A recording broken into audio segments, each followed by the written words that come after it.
สาวสุกกินข้าวเป็นน้ำแล้วตอนนี้ก็เฮ็ดต่อเสียอีกทุกคนก็งามทุกกันเลย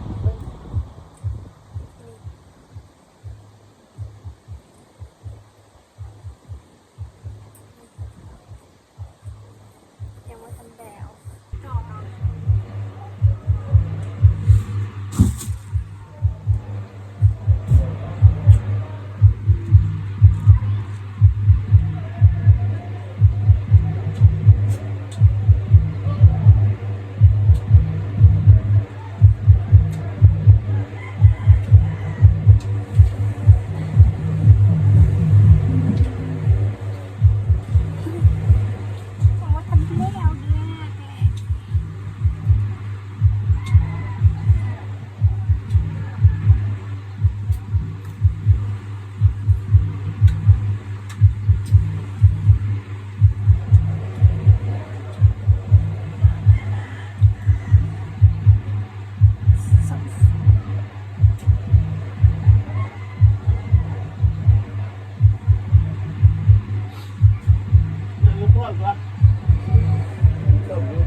ถ้าเขาเป็นน้องเฮ็ดน่ะก็งามทุกคนสาวสุกแต่ว่าบ่มีไผบอกตามสมัครสาวสุกอยากได้แบบใดก็เฮ็ดแบบนั้นคนดื้อ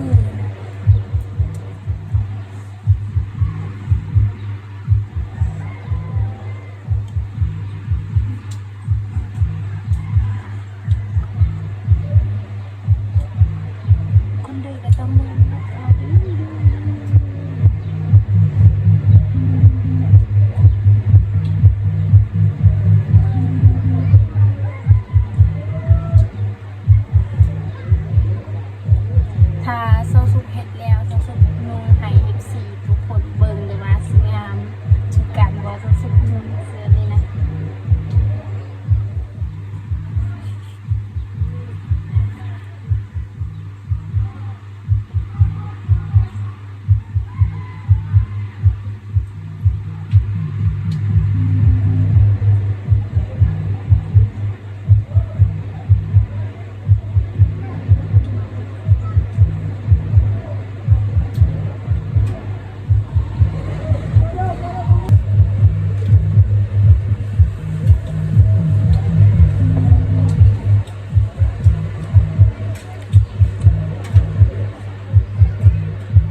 สุกเฮ็ดนะตอนเช้าก็เฮ็ดกลางคืนก็เฮ็ดแบบนี้แหละทุกคนบ่ได้นอนกลางคืนบ่ได้นอนเพราะว่าอยากให้แล้วทุกคนต้องบ่แล้วทันแล้วอันนี้แกยังบ่ทันแล้วทุกคนแล้วนี่ยากอันนี้แหละทุกคนสำหรับชาวสุขนะคันเฮ็ดอีหยังก็ต้องเฮ็ดให้แล้วพยายามให้แล้วต้นชาวสุขยังน้อยทุกคนก็มีเสือชาวสุขนะมีเสือแต่เฮานุ่งบ่ได้แล้วนะเฮาสินุ่งบ่ได้นะเฮานุ่งบ่ได้แล้วเพราะเฮาโตแล้วดิเฮาใหญ่แล้วทุกคนอันนี้ก็เฮ็ดใหม่อีกก็เลยว่าอีแม่คอยเฮ็ดให้ใหม่ทุกคนชาวสุขก็อยากเฮ็ดได้งามๆก็เฮ็ดเองนะบัดนี้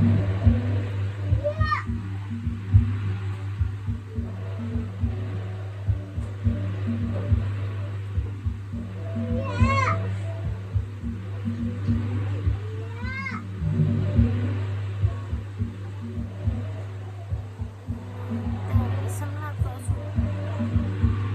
ลุงหัวสิเฮ็ดแนวใดจักรุ่นใดงามนะทุกคนผู้ใดฮู้นะรุ่นใดงามนะแม่นบอก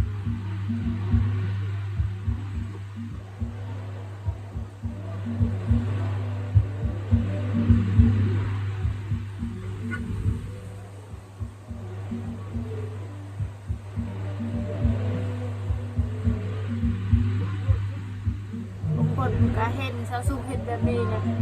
เขาว่าเจ้าสิฮู้แนวใดเจ้าบ่เคยเฮ็ดมาก็เฮาบ่ฮู้แหละ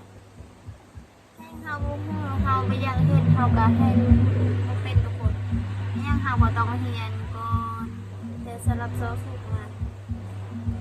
เฮ็ดอันนี้นะมันยากแล้วแต่ว่าข้อยอยากได้เฮ็ดทุกคนข้อยจำเป็นต้องเฮ็ดเป็นเฮ็ดจำเป็นเฮ็ดให้งาน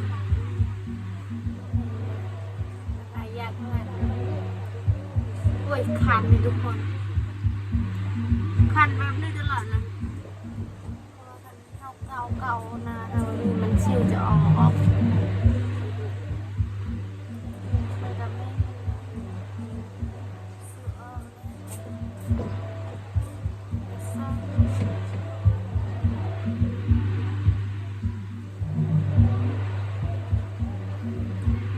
จักรุ่นใดสิเฮ็ดเลยเป็นรู้ว่าสิเฮ็ดอะไรนี่มา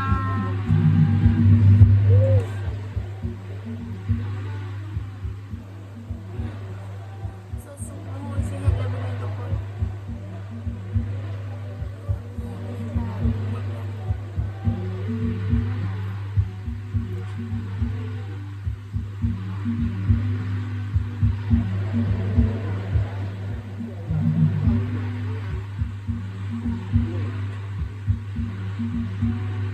ตอนสุกเฮ็ดนะแม่เขาสูงตัวตลอดเพราะว่าสุกบ่เคยเฮ็ดนะทุกคนแต่ว่าอยากได้เองก็เฮ็ดแหละเพราะว่าไอ้แม่สุกบ่มีวางสิเฮ็ดทุกคนเข้ากับเท่าแล้วแหละเฮ็ดก็บ่ค่อยดีแต่ว่าสุกจะเป็นเฮ็ดเองก็ดีถ้าแบบนี้มันก็ดีกันแหละ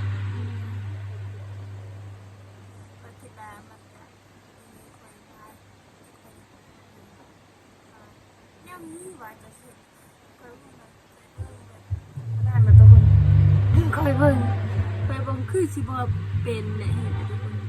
แต่บ่ค่อยพยายามเฮ็ดเนี่ยเอาประมาณ1 นาทีทุกคนประมาณ1 นาที20ก็เฮ็ดได้นาทีก็งามแต่ในจอ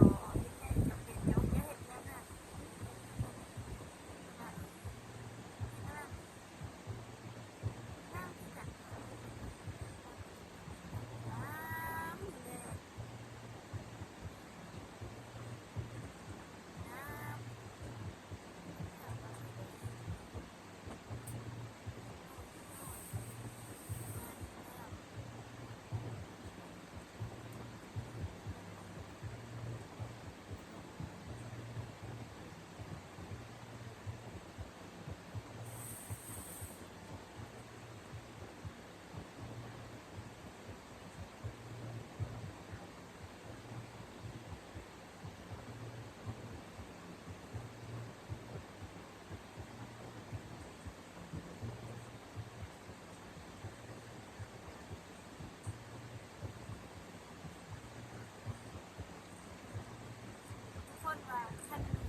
ได้นะ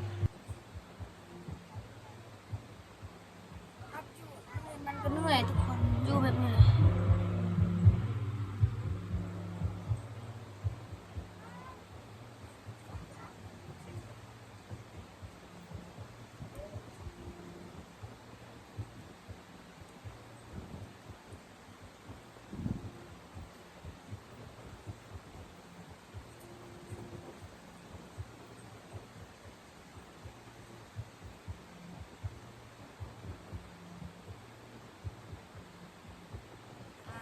ทุกคน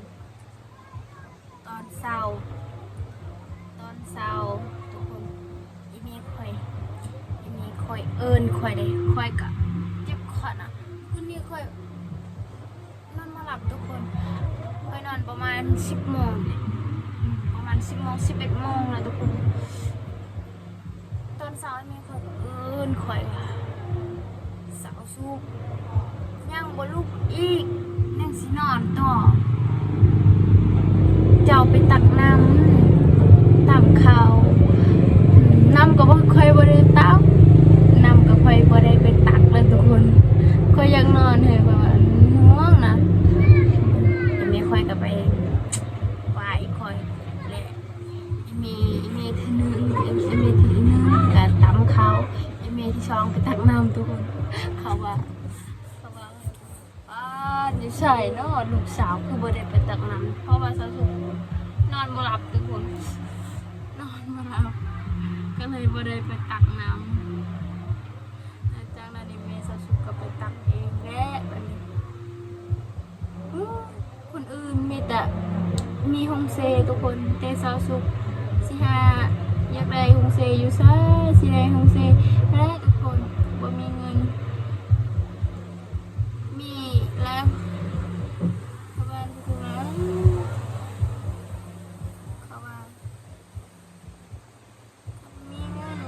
มีกันทุกคนฮงเซกับเพลงพนันเสาสุกกะอยากใส่พิผ้าทุกคนอยากใส่พิผ้ากับเพลงทุกคนประมาณ6 ล้าน7 ล้าน8 ล้านสำนันเลยทุกคนเสาสุกกะบอกมีเงินคันมีเงินเขาใส่กะน่าจะดีทุกคนน่าจะดีทุกคนพ่อแม่สาวสุกกะเขาแต่ว่าบ่มีเงิน